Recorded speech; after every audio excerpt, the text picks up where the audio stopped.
The following is a production of cprundown.com. The views and opinions expressed by the hosts of this podcast are those of the individual and not of any affiliated companies.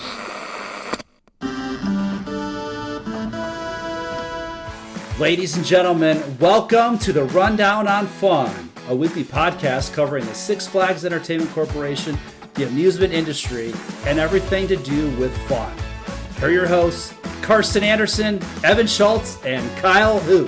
Hello, everyone, and welcome to this week's episode of the Rundown on Fun, your weekly podcast where we cover Cedar Point, Six Flags news, and everything to do with fun. And unfortunately, our schedules have been completely, let's just say, crazy the past few weeks or so. So unfortunately, the guys are not going to be able to join me today. I'm actually not even in my recording area. I'm actually out and about, and I am currently sitting across from Cedar Point at a park that you can see Cedar Point from the water. So that's why my microphone kind of sounds maybe a little wonky. And if you hear some rain, it actually started raining and stuff. But it's a beautiful day here in the Cedar Point area, Sandusky, Ohio. It's like 80, I think it was like 82 degrees today. Now it's starting to rain, so it's cooling down just a little bit. But currently I'm recording on Saturday, and I'm going to release it today. Just a short little blip, unfortunately. This coming week, we will have, hopefully, everybody back. If not, it'll just be myself and Evan. But just going to go through just a few little things, a little short update here. Didn't want to, go 3 weeks without having an episode and things like that. But really cool to see the park, obviously across the bay. I didn't see any testing. That's not to say that, there wasn't any testing that I possibly missed or something like that. It's a little later on in the evening. So it's not, maybe they did it in the morning or something, or maybe they're just not ready yet. But what's nice is, I think it's 5 weeks currently, 5 weeks until we get to go back to our favorite playground and go to Cedar Point and ride Top Thrill 2 and Millennium Force. Speaking of Cedar Point, they did actually release some information, not specifically, but early entry. So I remember in February, I believe I talked about how early entry was obviously coming back to Cedar Point. You have to make sure that you have a prestige pass. The gold passes do not work, so prestige pass, or if you're staying at the Hotel Breakers or any of the hotels and things like that. But anyway, early entry is normally from 9 a.m. to 10 a.m. Or just an hour before the park opens and stuff, which is really cool. But anyway, they have Gatekeeper on there. They have Millennium Force. They have Top Thrill 2, Catalytic Cars, Cedar Downs Racing Derby, Iron Dragon, and then quietly the park just added, I'm not sure when they added it, but they added Siren's Curse. Yeah. So now you get Siren's Curse, Millennium Force, and Top Thrill 2 for early entry. So if I was in the planning stages and I was trying to get the best bang for my buck, I'm not trying to spend maybe not trying to buy fast lane or things like that. Take advantage of early entry. Stay at one of Cedar Point's hotels or buy the Prestige Pass. That way you can get early entry. And then if you get early entry, you'll be able to knock out some of the big hitters. The Siren's Curse. Siren's Curse line normally gets around an hour or so. Millennium Force, normally 45 minutes to an hour. Just depends. Top Thrill 2, obviously another hour or two, And the thing is you knock some of those out, then you can worry about waiting in maybe a little bit of a longer line for Steel Vengeance or a longer line for Maverick or things like that. I really like that the park continues to update the early entry list, and they're not just okay, yeah, we're just throwing a few rides together and that's it. That's really some very welcoming news, which is really nice. Really nice to see. So again, Siren's Curse added to Cedar Point's early entry. So that's fun. Speaking of something else that's fun, Kings Island is going to be opening up, I believe, in 2 weeks, less than 2 weeks now, for their 2026 season. If you've never been, it's down in southern Ohio, right outside of Cincinnati, and it's a beautiful park, very fun. The Beast is so much fun. It's one of their wood coasters. It's like, I think it's almost like 6 minutes long. It's got 2 lift hills. Crazy intense coaster. Definitely ride it at night. That's definitely the money spot for sure. But anyway, we did get an email earlier this week from Tony Clark, because they are opening the Phantom Theater opening Nightmare, which is their new dark ride experience from Sally Rides. They're going to be, debuting it this year and stuff. That used to be where it was called Boo Blasters, and then before that it was Phantom Theater, and they're bringing back Phantom Theater, and they're bringing it back in a big way. I saw on Instagram they kind of showed kind of like what the castle looked like, or what the facade looked like and stuff, and it was all like redone and painted, and they got some new things on there and stuff like that. But anyway, we did get an email to save the date for Media Day for April 16th. So we will be attending the Media Day, and giving you the first, hopefully we'll do like a little maybe a little on-site pod recording and stuff, let you know how the ride is, and everything like that. If anyone's familiar with it, that you're going to have a flashlight that has like a little button, and you'll be able to like shoot the targets with your flashlight beam kind of thing, so on and so forth. So again, looking forward to that. And then on the April 17th, Kings Island's going to be having a preview day, and everything should be, rocking and rolling there and stuff. Hopefully the Beast is ready to go. I haven't heard it's not, because I know they were doing a big retrack this off season, and things like that. And then obviously their opening day is going to be April 18th. So that's where the fun's going to be in Ohio. But yeah, so again, listen to the podcast, check that out, see what we got to do. Moving on just a little bit here, we did get an announcement from Six Flags Great Adventure. We talked about this, I think, on the last podcast, and it says, "Welcome to Shoreline Pier at the boardwalk." And so what's cool with that is, they're going to be having some new coasters, some new rides. They've got the Barrels of Fun, which is going to be there. They've got a Flying Scooters ride, which is like, I cannot remember what it is. The Eagles, Lake Erie Eagles. It's like that, how you fly back and forth. They're also going to add a wave swinger to it. A Hypno Twister, which is almost like we don't have anything like that at Cedar Point. But it's like I don't quote me on it, but I believe it's one of the newer versions of Zamperla's arms, and they kind of like go back and forth, and they go in between each other, and you feel like you're going to hit one of them, but you don't, because it's spaced that way.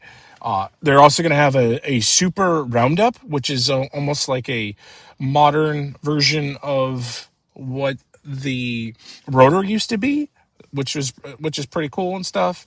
They also said that they're going to be, they're going to add a bunch of new areas to eat and stuff. They're going to have fresh cut fries.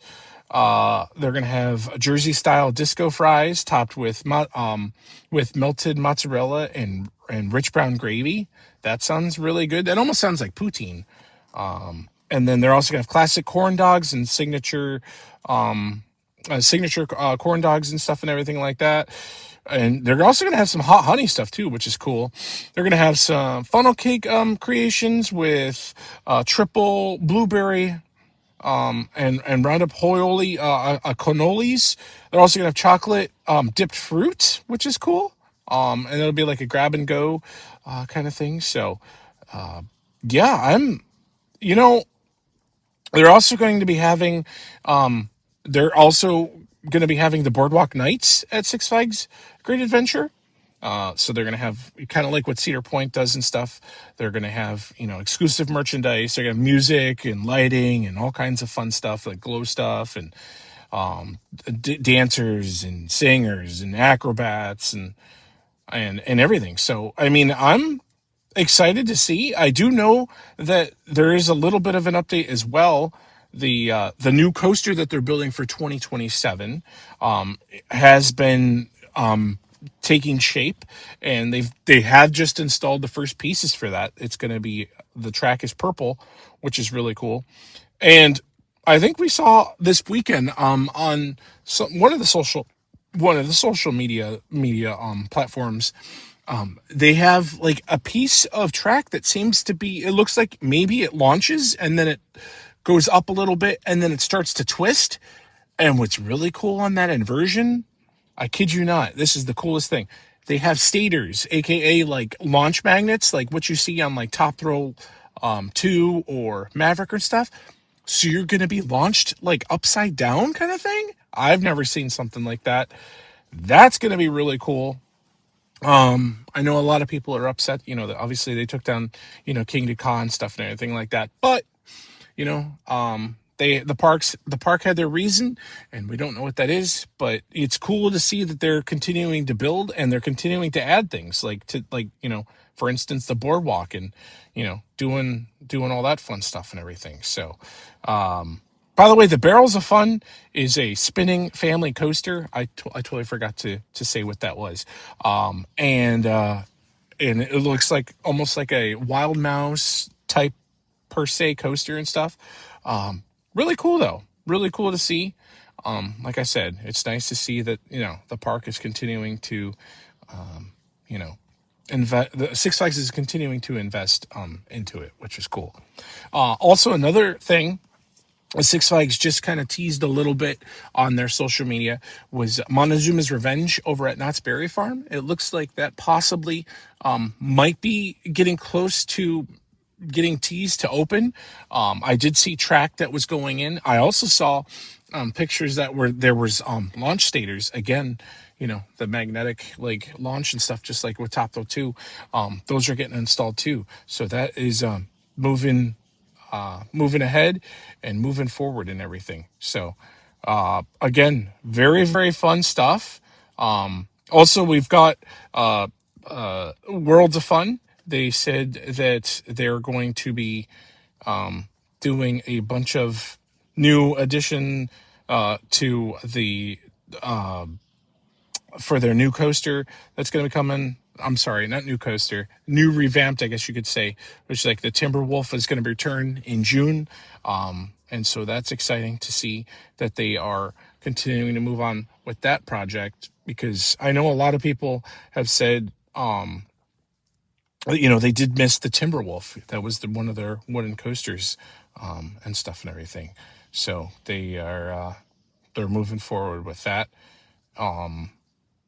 And yeah, the fun stuff is we're slowly climbing away. Like today again, there's 5 weeks until Cedar Point's opening day. I cannot wait. Sorry, I was trying to pull up that information. So yeah, Timberwolf is going to be receiving 406 feet of the Gravity Group engineered pre-cut track. And if anyone knows what that is, if you've been to Kings Island, there's a lot of pre-cut track that's been used on the Racer. That's definitely smoothed that out like a lot. And then also, they've used a lot of pre-cut track on the Beast at Kings Island. And if you've ridden it, you know where that's at, because it's a lot more smoother, and it's not as jarring, and it lasts a lot longer, and the park doesn't have to maintain it as much and everything.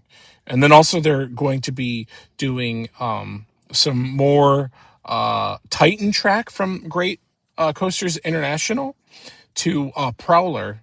They're going to be adding 225 feet for that. So, and obviously Worlds of Fun, unfortunately, will not be a part of the Six Flags family once 2027 rolls around. But it's good to see that Six Flags is still continuing to they're not just being like, okay, well, we're getting rid of that park. We don't have to worry about that, and so on and so forth.